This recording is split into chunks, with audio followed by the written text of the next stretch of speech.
Hi Entertainment Focus, I'm Elan Lea. It's called Right Anyway, and the premise of the story is that a couple's broken up, but one of the partners was trying to achieve a goal and he was doing it in his own way. Let's say his girlfriend was trying to give him advice on it or whatever it was, but he was going to do it his way, and he's not taken her advice and he's not listened, but he wasn't trying to be mean about it or hurtful, but he just didn't take in the advice and did it his own way, and he's gone right anyway at the end of the day. So the whole thing in the song is he's acknowledging it. So he's looking back in time and almost talking to this person and saying, I'm sorry I didn't take your advice, but I've gone right anyway, I did it my way, but I want you to know that now I realize you were trying to help me. Well, the concept for the video, that came from myself and the director, Johan Foster, back in Johannesburg, South Africa. That's where we filmed it. Yeah. I always try and get involved in the creative side of things. I suppose that's where the piano element and things come from, because that's what I play. But I think the concept was just to, to show the girl and the guy element and going right anyway. And you see her sitting on a couch. She's trying to help me out with lyrics and things, and I'm going, no, I'm not listening. I'm putting on my headphones and not ignoring her, but just, I'm doing it my way, and I don't want outside interference in the video. God, no, I loved it. Yeah, I've done a couple, but I don't know, I guess it's a lot of fun. You a lot of people around. It is a full day's work. I guess maybe that's why musicians complain. We like waking up late and doing things, but it was really fun. And you've got everybody running around doing things for you, so that who's complaining about that. But I had a massive trailer with clothes in it, and there was people. I had like constant service, so I was a happy man. So not too bad then, really. No, well, I suppose I make it sound quite glamorous, don't I?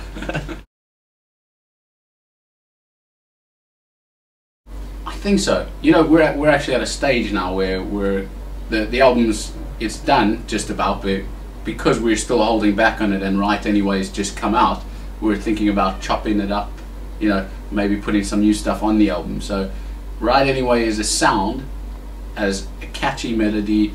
It's got some cool beats on it, and it's kind of piano driven, so that it does tell you about the album, but I think you can expect a bunch more when you actually get to hear the album.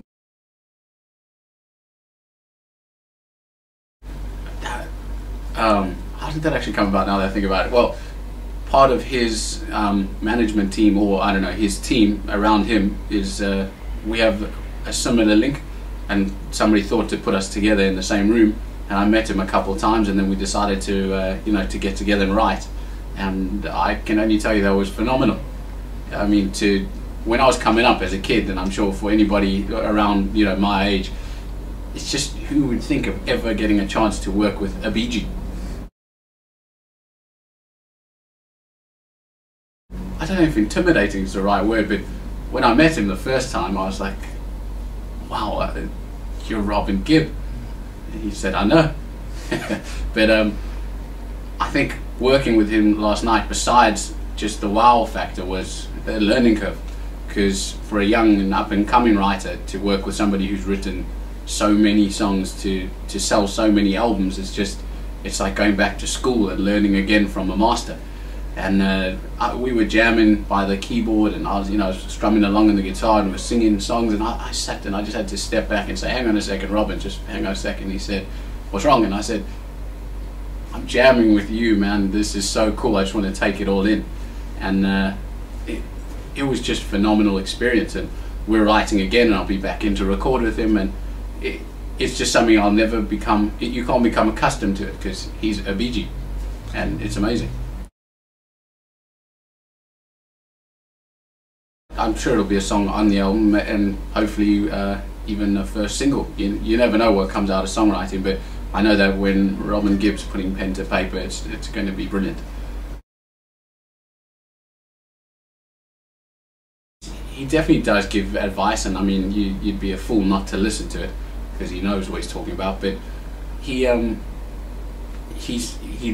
when we were speaking last night, he wasn't talking about so much advice. He was kind of working on the songwriting, but he has given me advice before, just to say you have to believe in yourself, and you have to just, when you're doing something, know that you're doing it well, and not listen to any outside interference. Just believe in yourself. And you know, we've heard it all before, but when you hear that from Robin Gibb and he's telling you that you should believe in yourself, or that you have reason to, you're getting it from quite a good source. But all I can tell you for sure is that it's just a phenomenal experience to be able to sit here and say I'm working with Robin Gibb. So that is unbelievable. In fact, I can't believe I just said it again.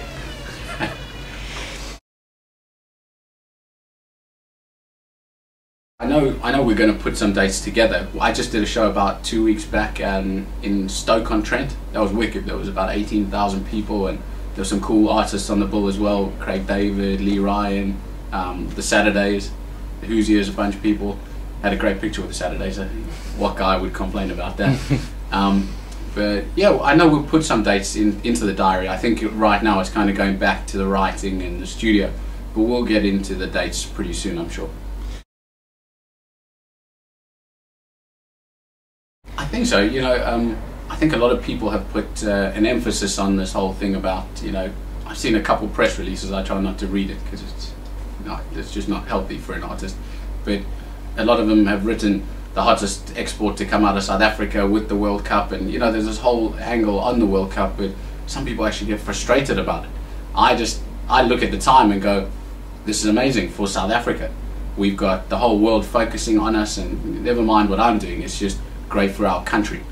And back home, everybody's on the phone to me going, how could you be missing this? What a time to be out of the country.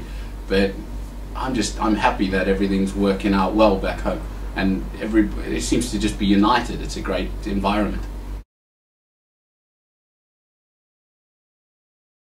Definitely. Well, it's hard not to follow the World Cup. You know, it's everywhere. But I think I've been following it as much as I can from here while trying to concentrate on music. But I'm getting updates from my mates all the time, and everybody's sending me pictures from the games and going, yeah, look what I'm doing. I guess so. Like, or maybe just no comment or something like that.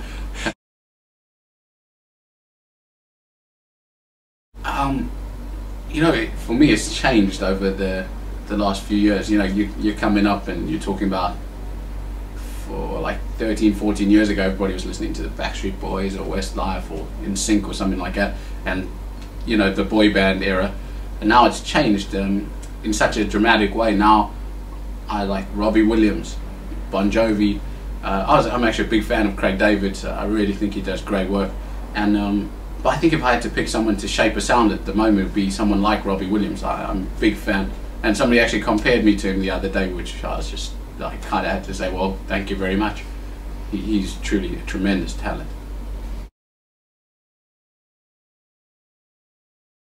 I think Robbie just, if you watch him perform, he's just, when he's on the stage, it's like he's talking to you.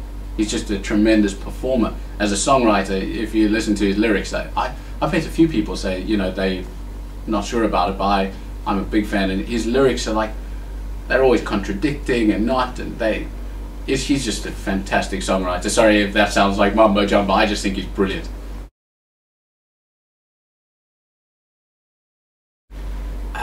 You know, so far I'd have to say performing is my favourite part. I love writing, I love recording, but it's something about getting it out there and, you know, just exposing it to people and rocking up on a stage. And for me at the moment, it's kind of like you're getting onto a stage in front of thousands of people who've never heard of you, and you're going, right, hello, this is what I do, this is my sound, this is my song. And it's like an offering. And you know, from walking on with no noise because everybody's quiet, just looking at you walk on, you know, it's a bit nerve-wracking, but by the end everybody's enjoying it, relaxing, and just making noise and having a good time with you. So for me, converting people into, well, watching them go from somebody who doesn't know me to somebody who's hopefully now a fan, for me that's the best part, and to get to see all the girls they wave, and so it's great fun.